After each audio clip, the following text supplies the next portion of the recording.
Adam is traveling north from the medieval town of Volterra and heading to the city of Pistoia.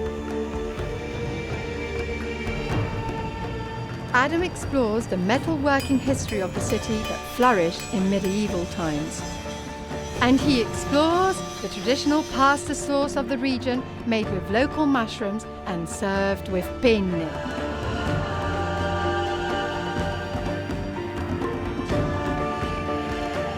During my pilgrimage, I've come to understand the influence artisans have had in the development of each city and region.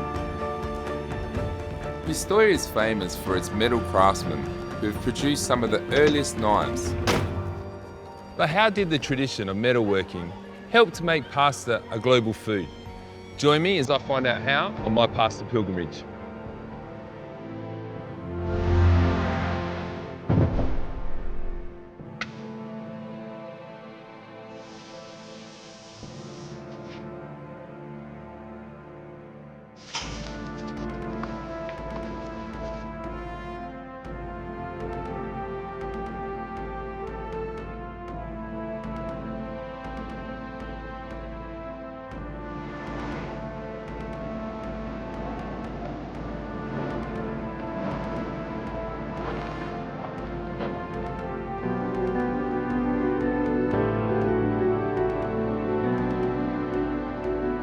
The nursery business is a key industry in this area, with over 1,000 companies on the valley floor.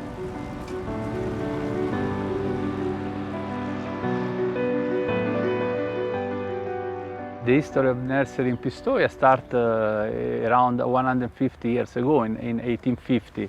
Before then, Florence, who is very close to Pistoia, was a capital of Italy. The nursery started to grow plants for the capital, many oak trees, many conifers. Was at that time grow for Florence. The people choose to grow in Pistoia because we are in a valley. All around we have a mountain, the Apennine, and it is very well protected by the winds.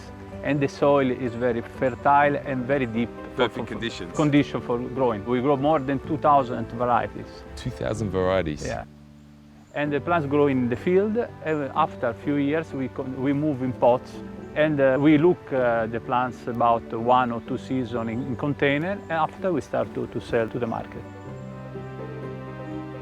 So some of these big trees behind us, how old and how long have they been growing? No, they are plants that are coming from 2, 3, 5 generations before. Those are plants 300, 200, 300 years old.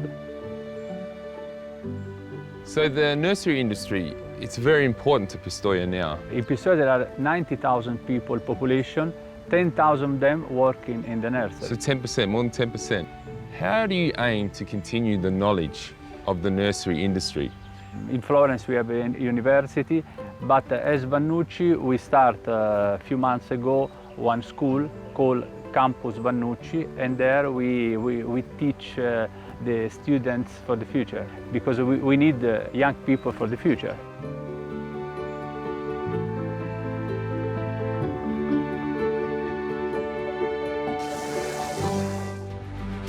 From plants to silver, after the break, we visited Duomo with an altar that took various artisans centuries to complete.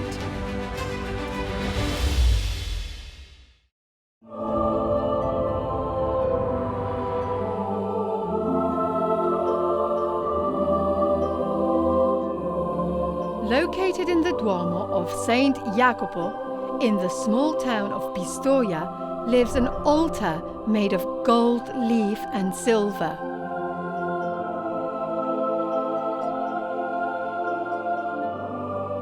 This altar was built many years ago, centuries ago, from the 12th to the 14th century. It took them about 200 years. The best gold jewelers and scholars were involved and being able to work on those panels from the Gospel. It was made of both gold leaves and silver. The altar features in the famous works of Dante Alighieri, where a drunken Vanni Fucci and friends entered the chapel and broke pieces of the altar, later hiding them in an innocent lawyer's house. The lawyer paid for the crime with his life. Dante sent Fucci to the 8th circle of hell, where thieves are punished.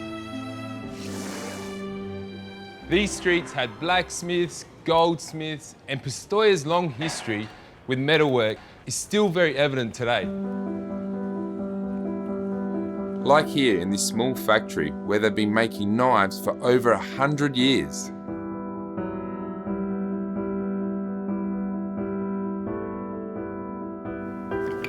This is Alessandro, who comes from a long line of knife makers. Valentino, his grandfather, started the business making knives used by men in the fields. The process hasn't changed much, it's just become more mechanised. Alessandro starts the process by carving out a handle made of ox horn.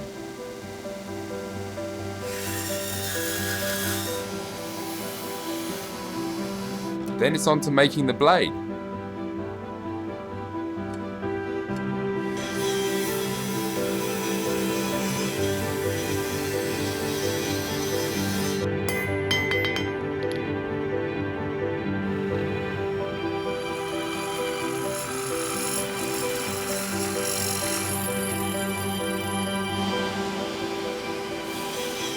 It takes one day to make a knife from start to finish. Here it is, the final product. Beautiful smooth handle, and the blade is so sharp and it's got a really nice feeling in the hand. This is a great demonstration of these skills being put to use today.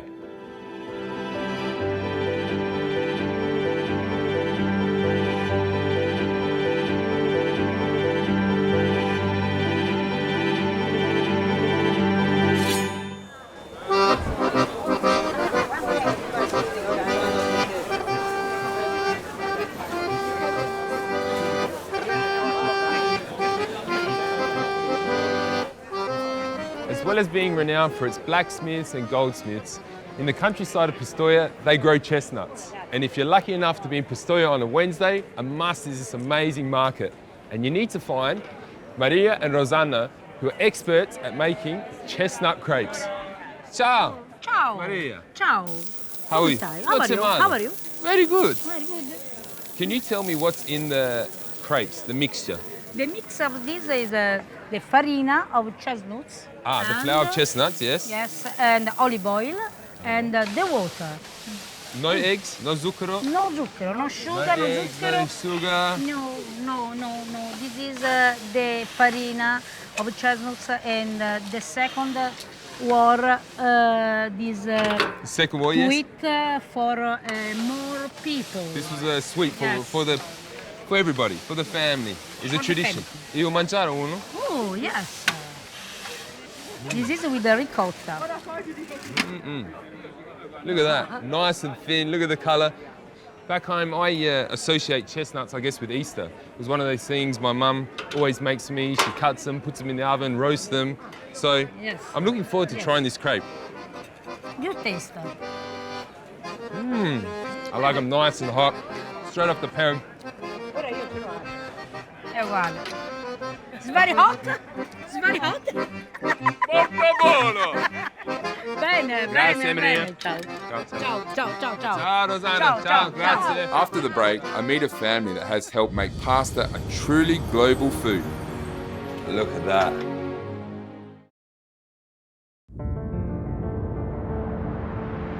A lot of my time in Tuscany has been about exploring ancient traditions. But now I'm about to meet a family at the heart of modern pasta making. Adam is visiting the Nicolai family, who have made pasta dies in Pistoia since 1843. The tools for pasta making originated a very long time before that. But as Adam discovers, the ability to improve those tools have allowed pasta to become a global food. Adam chats to Marco Nicolai. So what is a pasta die exactly? Pasta dice is a piece of brass, but with some holes. But these holes are very, very important because these holes give the shape to the pasta.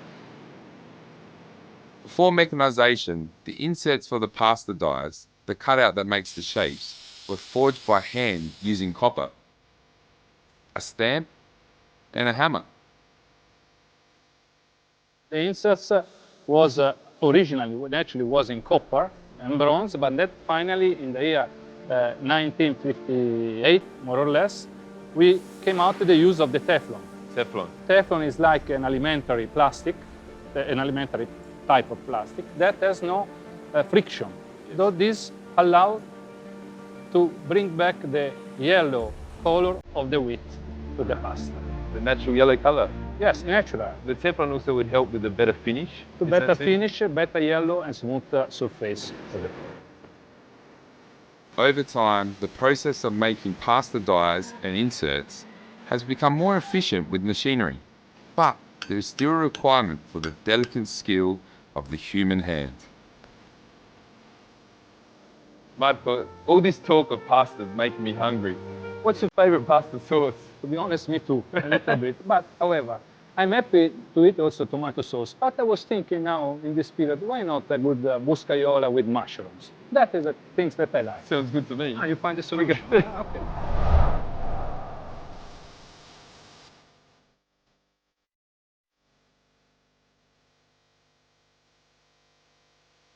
One of Tuscany's special recipes is a dish called Penna alla Boscaiola, Woodman's pasta, named after the surrounding hills heaving with porcini mushrooms. This is Marco's wife, Cinzia, who's going to show me how to make Marco's favourite pasta sauce. Today, I cook for my family Boscaiola. To me, it's looking like simple ingredients. We use mushrooms, porcini, Porcini. cherry tomato, pancetta, bacon, and onion, garlic, black olive, and fresh parsley. And San Remo penne. And penne. Perfect. So, what's the first step? We put the bacon in the pan, no oil, How long do we cook it for? 2 minutes, 3 minutes. Now we put in another pan the oil, extra virgin, the onion, And garlic. garlic, And how long do we cook that for? 2-3 minutes when the onion and garlic is brown. Not black. Not black. Brown. Brown. And now we put the porcini mushroom. Oh, they look amazing. I love the smell of onion and garlic and porcini. Scusa. So for 10 minutes we cook the mushrooms. So they're nice and soft and tender. Sale. A little bit of salt. Yes. Mushrooms love salt and pepper. And some pepper, not much.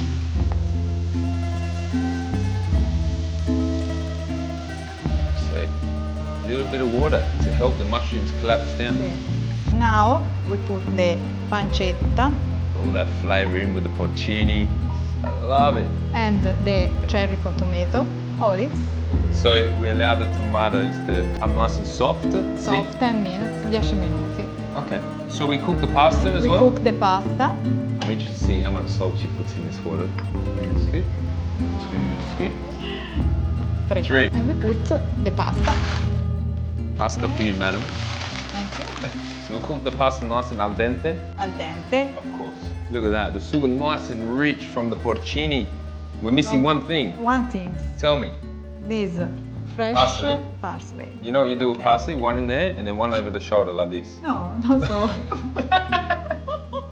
Okay, pasta? Pasta, That's the best way to enjoy your pasta. Straight from the boiling water into the pan, into the sauce, whilst it's nice and hot. Sucks up all the flavour. ok, Io? poi lo spegniamo, però riaccendiamo questo. Look at that. Sorry, Cinzia, I brought the bowl. Look, I'm ready. And my fork.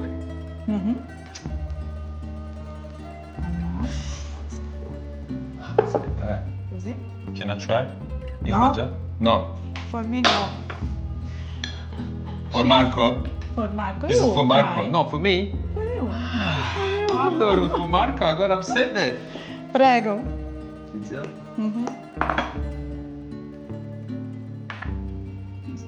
Very good. That's it. Thank you so much for Thank showing you me for your- Michael's favourite pasta dish. Yes. It's amazing.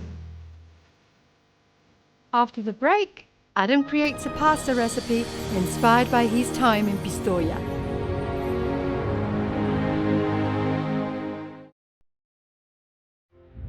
Adam is back in his kitchen, reflecting on what he has learned in Pistoia. Cinzia's woodland pasta with angel hair and mushrooms was amazing. And throughout Pistoia, there's a lot of mushrooms and chestnuts. So I thought I've got to combine those two together and create a fantastic recipe using a very unique pasta shape, wagon wheels. For the full list of ingredients and method, visit Adam's Pasta Pilgrimage. Firstly, we need to get some butter into our pan and some olive oil too. Just helps stop the butter from burning. Just a splash.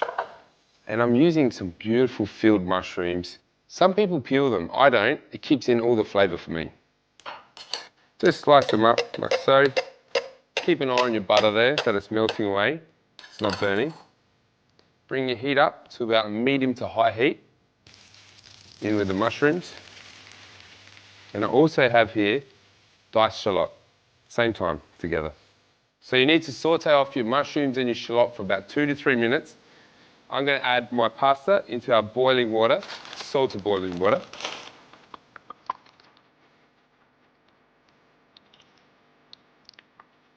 Don't forget to give them a stir. Make sure they cook nice and evenly.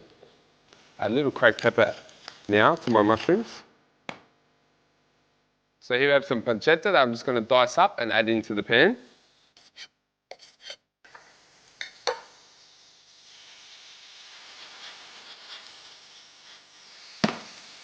So our mushrooms have collapsed down now and smelling absolutely amazing with the pancetta and the shallots. Now, this is my little key exciting ingredient here, some truffle paste. If you can't get your hands on this, some truffle oil is just as good. Watch out though, the truffle paste is quite intense and can be sometimes overpowering, so half a teaspoon is absolutely plenty. Flick that through the mushrooms. Just some cream for our sauce. Stir that all together. Now, we need to bring that up to the boil and then drop it down to a simmer. So we need to give it a couple minutes.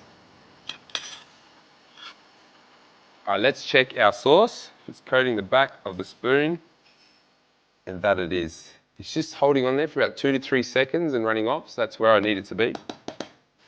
Our pasta is now nice and al dente, so straining straight out of the hot water into the pan. Just give it a flick, over, nice and gentle. Off with the heat. Now, into a baking dish. Nice and easy. Fill it up. Grate some parmesan over the top. This is going to help because when it goes into the oven, it's going to come all nice and cheesy and gooey. Okay, time for these chestnuts. Just crumble the chestnuts over the top. What happens is when those chestnuts go into the oven with that beautiful Parmigiano on top, they become nice and crunchy and then cheesy as well. Gives a nice little texture to this dish. There we have it. In our baking dish now, we're going to place it into a 200-degree oven for 10 minutes to allow it to cook through and become nice and golden and crunchy.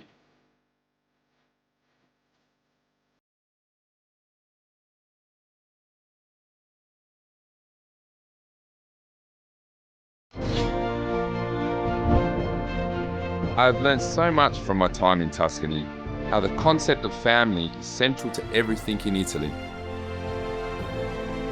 I've discovered how Tuscany was at the centre of Italian history from the age of the Etruscans through to the unification of modern Italy. And thanks to characters like Napoleon, sometimes at the heart of world history. We take it for granted, but this universal food of golden simplicity directly connects us to hundreds of years of food, history, and culture.